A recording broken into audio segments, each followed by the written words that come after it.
Chapter 2. Samil flew straight up into the sky, pointing her nose at the sun.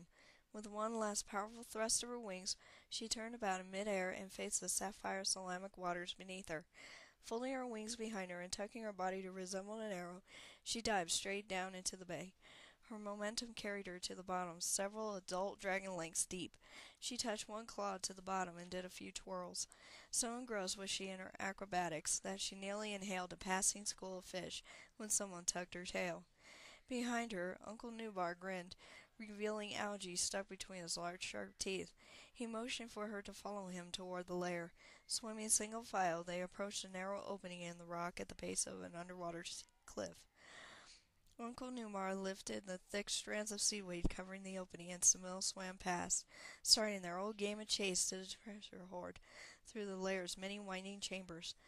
While Samil disliked being in this new land immensely, the lengthy cold season was just one of her many complaints to her parents.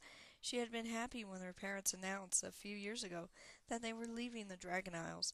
There were too many memories in their old cave.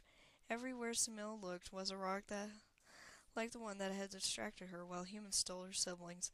There were many rocks here, of course, but the cave was different, and the rocks triggered no sad recollections. "Have Mother and Father returned yet?" Samil asked her uncle. "No, but they should soon. They were protecting a group of humans on a pilgrimage. Dangerous land, even now that the war is over." "Protecting humans?" Samil asked, twisting her mouth. She didn't feel like playing anymore. The thought of humans made Samil's blood boil. Uncle Numar flicked his tongue at her in disapproval. "Little one, you must learn that not all humans are like the ones who stole your siblings. You're old enough now not to see everything in diamond and coal. Even if they're not evil, why should we help them? Let them live or die as they choose. That's not our way. Before we were sent away from these lands, the bronze dragons were always on good terms with humans." Uncle Numar muttered a few low words. There was a bronze and green flash, and the huge dragon disappeared. In his place stood a grown human male who came up to about Samil's wing joint. He had shiny brown hair and a mustache, and wore a rich green cloak trimmed with bronze-colored thread. Only his eyes remained the same, and they twinkled at Samil. "You know I hate it when you do that." Samil turned to the wall. "Come now," Uncle Numar said, his voice oddly thin and high. "You need to do this yourself. Most bronzes can change by the time they reach 50.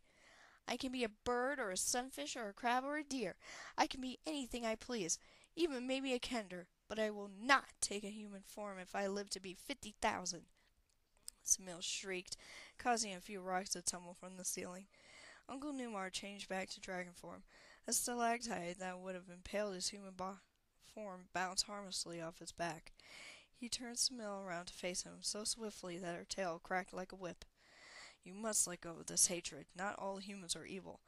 "No, some of them are so weak they need our protection," Samil retorted. "Why should we bother?" "Because it's right. It's what Paladine wants us to do. Humans do have some redeeming qualities, for once.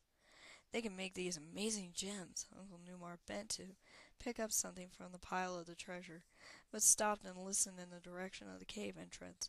Far off, splashing echoed through the chamber. "Mother! Father!" Samil exclaimed, leaping toward the entrance.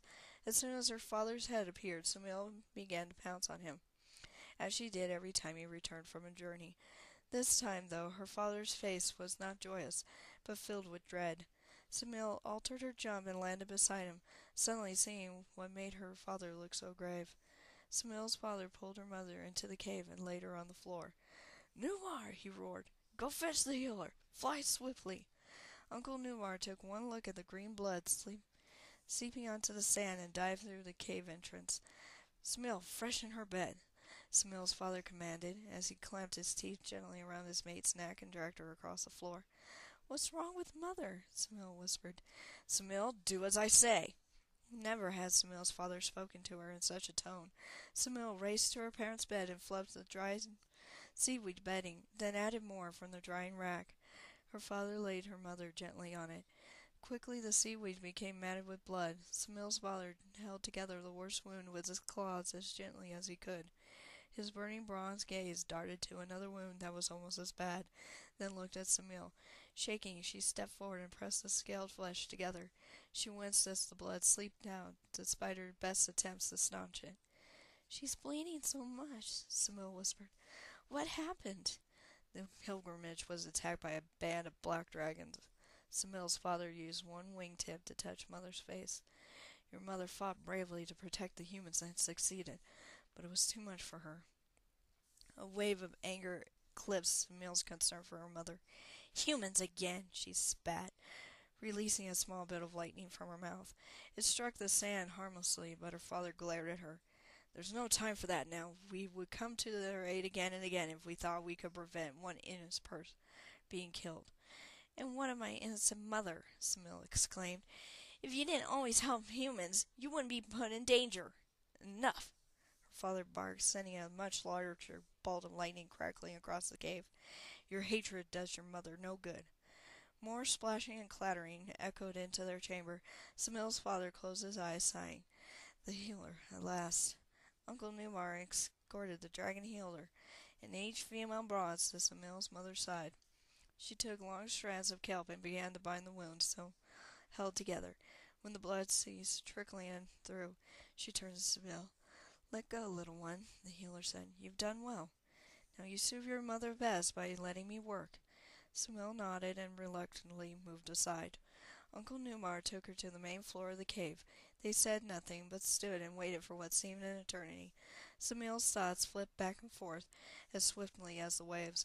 One moment she was consumed with worry for her mother, the next she burned with hatred for the humans who had, once more, brought pain upon her family.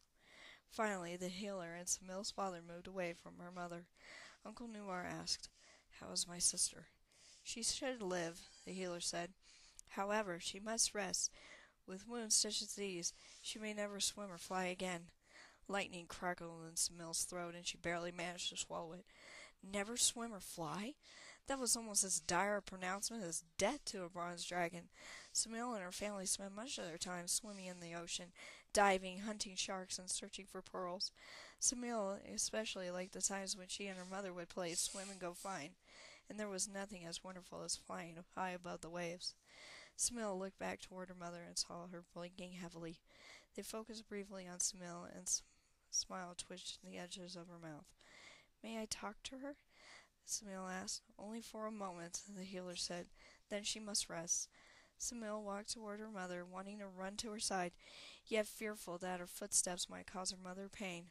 When she reached the nest, she folded her legs under her and knelt before her mother. They touched noses briefly. "Hello, little one."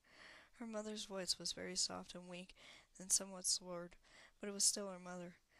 "I saved the humans, and they thanked me." Samil's mother then opened her mouth wide and unfurled her long tongue. Wound round about the very tip was a long chain. From the chain dangled a very small, very old piece of jewelry. "Take it," Samil's mother said. At any other time, the effect of the object had on her speech would have been comical. Now it only made Samil want to shoot lightning, preferably at humans. "What is it?" Samil asked, taking the jewel into her claws. It was broken, and the silver setting was deeply tarnished, but the glittering gems reminded Samil of the false diamond that distracted her so many years ago. "Valuable," her mother mumbled. "Wear it. Never take it off." She watched as Samil wiggled her neck through the chain. The jewel rested between the tops of Samil's front legs. Her mother nodded and smiled. Then her eyes winked shut and her head fell to the side. Samil gasped. "Father!" she shouted. He raced over to her, looked closely at his maid, then turned to Samil. "She should be all right. She needs rest, though." "Will she be able to swim?" Samil asked. "Only time will tell. Until then, all we can do is wait." Samil's father curled up beside his maid. Uncle Numar came over to Samil then.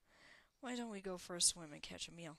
Samil gazed at her mother, then nodded, and followed Uncle Numar back into the ocean. As they swam, anger began to displace Samil's worry for her mother. How could her mother risk her safety while fighting to help humans? Hasn't humans done enough to her family? Samil had not thought it possible to hate humans more than she had when she woke up that morning, but now her vision was tinged with green rage. "Uncle Numar, where were the humans my parents were protecting?" Samil asked as he swam to deeper waters. She looked about the ocean as though she were searching for sharks, hoping to make her question seem casual. "They had just reached the Midgard Mountains when they were attacked, somewhere to the south. Uncle Newmar, then jerked his head towards a distant shadow. Sharks! He swam swiftly towards them, not looking to see if Samil followed.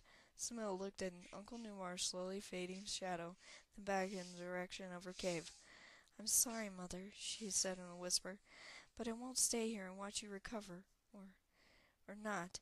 Not while the humans who caused all this are still out there. Samil pointed her nose south and swam along the coast, the jewel thumping against her breast with each stroke. And that'd be the end of chapter 2. Hope you enjoyed.